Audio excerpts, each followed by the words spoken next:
왜 하나님께서 심판을 하실 수밖에 없는가? 이스라엘이나 유다가 왜 하나님의 심판을 당할 수밖에 없는가? 오늘 30절에 보면 이 땅에 무섭고 놀라운 일이 있도다 라고 이야기합니다. 그러니까 있어서는 안 될 일, 지금 여기에서 무섭고 놀라운 일이라고 하는 것은 기괴한 죄악들이 난무한, 그러니까 엄청난 범법의 행위들이 일어나는 것에 대해서 이야기하는 거예요. 기괴한 죄악과 그런 일들, 있어서도 안 되고 있을 수 없는 그러한 일들이 있기 때문에. 그런데 그 일이 어떤 일입니까? 31절에 보면 선지자들은 거짓을 예언해요. 제사장들은 자기 권력으로 다스리고. 그런데 그 백성들은 어떻습니까? 되려 그것을 좋게 여기고 있어요. 이것이 바로 무섭고 놀라운 일이라는 거죠. 선지자나 제사장, 백성으로서의 정체성을 상실해버린 거죠. 망각한 겁니다. 하나님의 일을 맡은 대표적인 계층이 선지자와 제사장들 아닙니까? 그런데 이익을 위해서 서로 야합을 해요. 옳지 않은 것에 대해 눈 감아주고 불의를 서로 공모하고, 이런 것이 기괴하고 놀라운 일인데 선지자나 제사장을 바라보는 백성들이 어때요? 그걸 견제해야 될 거 아니에요. 그런데 그것을 옳게 여겨요. 좋게 여겨요. 그러니까 지금 뭐 어느 것 하나 어떤 계층 할 것 없이 총체적으로 지금 문제라는 거예요. 제가 이 말씀을 생각을 하면서 뭐 목사나 뭐 성도들 다 마찬가지지만 이게 뭐 정치적인 이야기는 아닙니다. 그냥 현상을 이야기를 하는 거죠. 그 교회로 인해서 얼마나 하나님의 영광이 가려지고 진짜 많은 일이 생겼습니까? 교회 이름은 사랑제일교회예요. 사랑이 제일이라고 그렇게 이야기를 하는데 그 교회로 인해서 주변의 사람들 뿐만 아니라 우리나라 모든 사람들이 소위 말하는 피해를 볼 뿐만이 아니라 정말로 하나님의 영광이 가려지는, 그 목사님의 정치적인 성향은 뭐 말하고 싶지 않아요. 그러나 그 교회가 처해져 있는 그런 주변의 환경에 의해서, 그런데 목사가 그러면 성도들이라도 좀 그러지 말라라고 이야기한다든지, 성도들이 그러자 그러면 목사가 좀 그러지 말라고 해야 된다든지. 그런데 그 전쟁터와 같은 그런 상황도 아마 여러분 뉴스로 보셨을 거예요. 교회 내에서 화염병을 밖으로 던지고 막 치고받고 난리예요. 선지자들, 제사장들, 백성들, 이러한 일들을 행하는 것, 있을 수 없고 있어서는 안 되는 일이죠. 이처럼 이 땅에 무섭고 놀라운 일들이 일어나죠. 그런데 왜 이렇게 선지자들, 또 제사장들, 백성들이 이렇게 무섭고 놀라운 일들을 행하느냐? 오늘 5장 1절에 보면은 어떻습니까? 정의를 행하며 진리를 구하는 자를 한 사람도 찾을 수 없어서 그래요. 어느 누구도 진리를 이야기하지 않아요. 정의를 구하지도 않아요. 그 말은 뭡니까? 하나님은 정의고 하나님은 진리신데 하나님의 이름을 찾지도 않는다라는 증거 아닙니까? 예배당은 의리의리하게 커졌어요. 성도들은 숫자는 많아요. 하나님을 믿는다고 해요. 그런데 그런 사람들, 그런 공동체 안에서 진리가 나타나지도 않고 정의가 선포도 되질 않아요. 그러니 있어서는 안 되고 있을 수 없는 일들이 일어나는 거죠. 2절, 하나님의 이름으로 맹세는 해요. 그런데 그 맹세가 거짓 맹세라고 이야기를 해요. 하나님의 이름으로 무엇인가 이야기도 하고 맹세는 하지만 그것이 거짓이라는 거예요. 3절, 하나님의 징계를 받지 아니하고 얼굴을 굳게 하고 돌아오기를 싫어해요. 하나님께서 징계를 내리시죠. 그런데 그들이 아픈 줄도 알지 못하고 하나님께서 멸하셨지만 그 멸하심, 그것을 징계로도 받아들이지도 않고 되려 얼굴을 바위보다 굳게 해서 하나님이 징계하시고 하나님이 심판하시려 하시는 것에 대해서 우리를 그렇게 사랑으로 이끌어 하시는 것에 대해서 표정부터가 굳어지죠. 그러면서 돌아오기를 싫어해요. 4절, 5절. 지도자들은 하나님의 길, 하나님의 법을 안다고 말은 해요. 그런데 특별히 5절 말씀에 보면 어떻습니까? 하나님의 법을 안다고 하였더니 그들도 일제히 멍에를 꺾고 결박을 끊은지라. 여기서 일제히 멍에를 꺾고 결박을 끊었다라고 하는 것은 하나님이 저들을 징계하신 것을 저들 스스로 거부하는 것을 이야기해요. 우리의 죄와 허물 가운데 하나님이 징계하시면 그것을 어떻게 해야 됩니까? 받아들여야죠. 그리고 돌이켜야 될 거 아닙니까? 그런데 자기들의 힘으로 그것을 벗어나보려고. 왜? 하나님 제대로 알지 못하니까. 왜 하나님이 지금 이 시기에 이런 갈등을 주고 문제를 주고 이런 심판을 하시는지 알지를 못하니까. 얼마나 안타까운 시대인지 모릅니다. 이러한 행태에 대해 하나님은 6절 그들의 허물이 많고 반역함이 심합니다 라고 평가하셔요.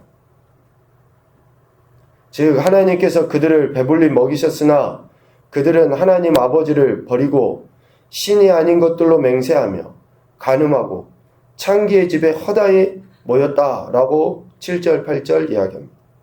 이러한 일을 행한 것에 대해 하나님은 그들을 벌하지 않으실 수 없다. 보복하지 않으실 수 없다. 라고 9절에 이야기합니다. 그러니까 반드시 보복하신다는 거예요. 반드시. 이렇게 이 땅에 무섭고 놀라운 일들은 이러한 일들로 인해서 일어나게 되죠. 그러니 선지자나 제사장이나 다 백성들이나 어느 하나 할 것 없이 안타까운 모습, 정체성을 상실한 모습을 보이고 있는 거죠. 그래서 이 땅에 무섭고 놀라운 일에 대해 하나님은 심판하십니다. 보복하지 않으실 수 없다 그랬잖아요. 심판하셔요. 하나님은 반역한 이들에 대해 반드시 보복하는 분이시죠. 반역한 인생들, 하나님을 인정하지 않는 자들, 그래서 11절이랑 보면 12절 그들이 여호와를 인정하지 아니하며, 그러니까 그들이 하나님을 인정하지 않아요. 그냥 하나님 인정하지 않으니 뭐라고 이야기합니까? 12절 여호와께서는 계시지 아니하니 재앙이 우리에게 임하지 아니할 것이다. 우리가 칼과 기근을 보지 아니할 것이다. 이런 이야기는 우리는 고통 안 당해, 심판 안 당해, 멸망 안 당해. 거짓 선지자들이 했던 이야기 아닙니까? 그렇게 정의를 상실하고 진리를 상실한 이들이 그런 이야기를 해요. 잘 될 거야. 평안하다. 마지막 때가 되어져 갈수록 이렇게 미혹하는 이들이 많아집니다. 심판이 있는 것도 은혜예요. 은혜. 돌이키고 회개할 수 있으니까. 그런데 거짓 선지자들은 계속 그렇게 이야기했죠. 하나님을 인정하지 않으니까 계속 그런 이야기들만 하는 거예요. 그런데 어떻습니까? 14절 하나님의 말씀은 불이 되어 반역한 백성 곧 나무인 그들을 불사르십니다. 15, 17절 강하고 오랜 민족을 통해 반역한 백성과 성읍을 철저하게 하나님은 피폐하게 만들어버리셔요. 매우 두렵고 엄중한 하나님의 심판의 말씀입니다. 이러한 하나님의 심판은 결국 그들이 하나님을 반역하여 하나님을 버리고 이방 신들을 섬겼기 때문이다 라고 19절에 이야기합니다. 실질적으로 19절 중반 이후에 너희가 여호와를 버리고 너희 땅에서 이방 신들을 섬겼은즉, 이것은 창세기 이후로부터 계속 하나님과 택함 받은 백성과의 그런 치열한 어쩌면 영적 싸움 가운데 있는 내용 아닙니까? 지금도 주님이 다시 오실 때까지 아니냐고요. 택함 받은 백성들이 하나님이 아닌 다른 것을 계속 마음에 두고 섬기고 있어요. 철저하게 이것을 하나님은 싫어하시는데 계속적으로 그 싸움이에요. 그 싸움. 진짜 우리가 하나님만을 경외하는지 아니면 다른 것에 마음을 두고 있는지. 이렇게 하나님을 버리고 다른 것들을 섬기고 있으니 하나님이 심판하실 수밖에 없다라는 거죠. 그럼에도 불구하고 하나님의 심판은 참 이렇게 하나님을 버리고 이방 신들을 섬긴 그들에 대해 하나님은 회개의 기회를 주시죠.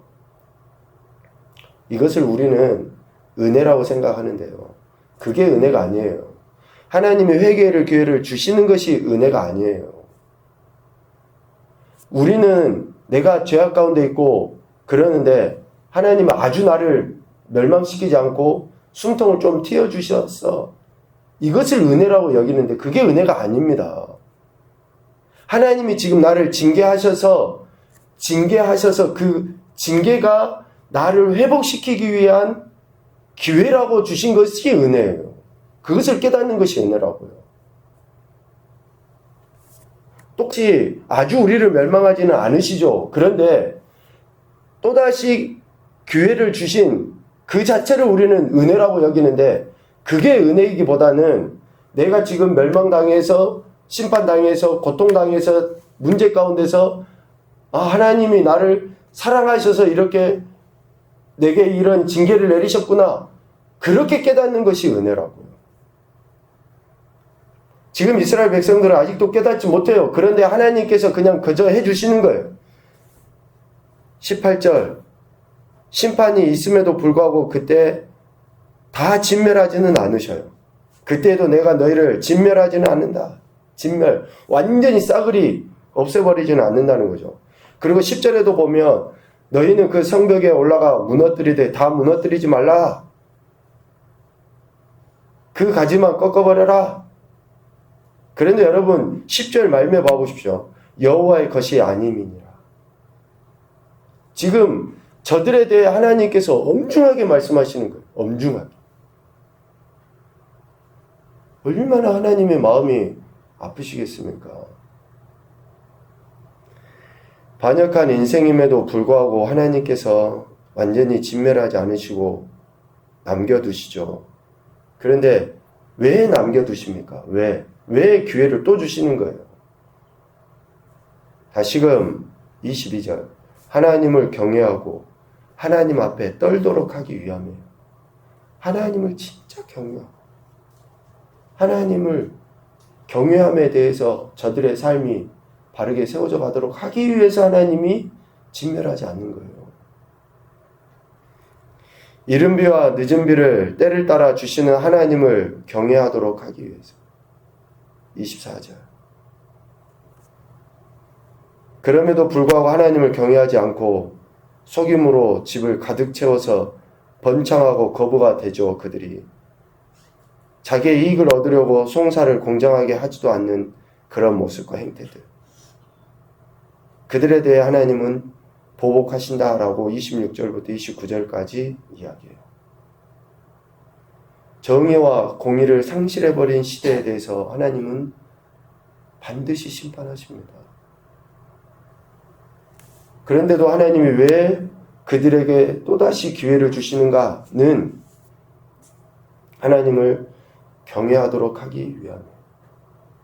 그래서 오늘 우리도 지금 이 시대 말에 하나님께서 우리에게 주신 이 생명은 우리가 다시금 하나님을 경외하도록 하기 위한 하나님의 은혜입니다.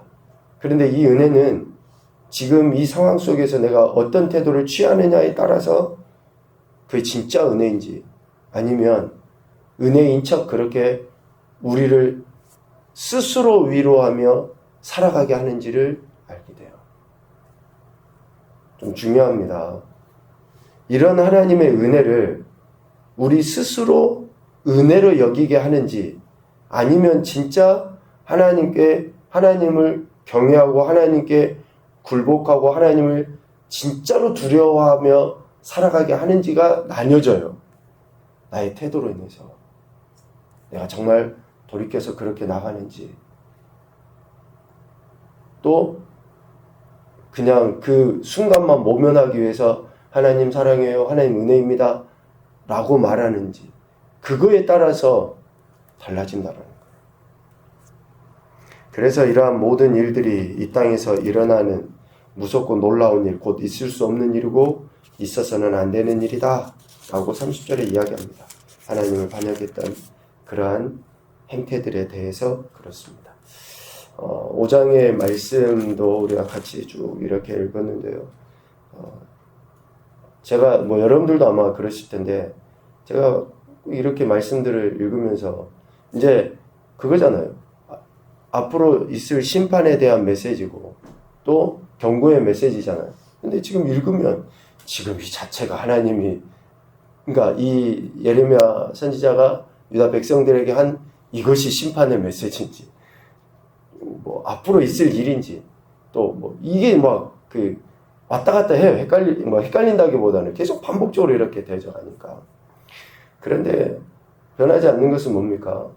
그때 당시에도 하나님의 기준은 분명하고 지금도 하나님의 기준은 분명하다는 거예요. 절대 흘리지 않는다는 거예요. 그러니까 이렇게 행하는 것에 대해서 하나님이 오늘 그러니까 이전에 유다 백성들이나 오늘 우리에 대해서 여전히 그렇게 동일하게 하나님이 심판하신다라는 것은 변하지 않는다라는 것이죠. 첫 번째 교훈입니다. 하나님을 경외하지 않는 것은 이미 하나님을 반역한 것이다. 하나님을 경외하지 않는 것은 이미 하나님을 반역한 것이다. 두 번째, 하나님을 인정하는 것은 하나님을 인정하는 것은 오직 하나님만을 섬김으로 나타나야 한다. 하나님만을 섬김으로 나타나야 한다. 세 번째, 죄인인 인생에게 회개의 기회를 주신 하나님의 사랑에 감사하며 살아가죠. 감사하며 살아가야 됩니다. 삶으로. 하나님의 뜻을 이루며 살아드려야 돼요. 이제는. 또다시 죄를 범하고 회개의 기회를 또 주시겠지. 이것은 진짜 하나님을 사랑하는 것이 아닙니다. 연약하지만 부족하지만 하나님 말씀대로 살아보려고 하는 그러한 태도가 하나님 보시기에 합당한 태도가 아닌가 생각을 합니다. 오늘도 저와 여러분에게 구원의 은혜를 베풀어 주시고 각자의 직분과 정체성을 허락하신 그 하나님의 뜻에 합당하게 살아서 하나님의 영광을 드러내는 귀하고 복된 인생들이 되시기를 주님의 이름으로 축복합니다.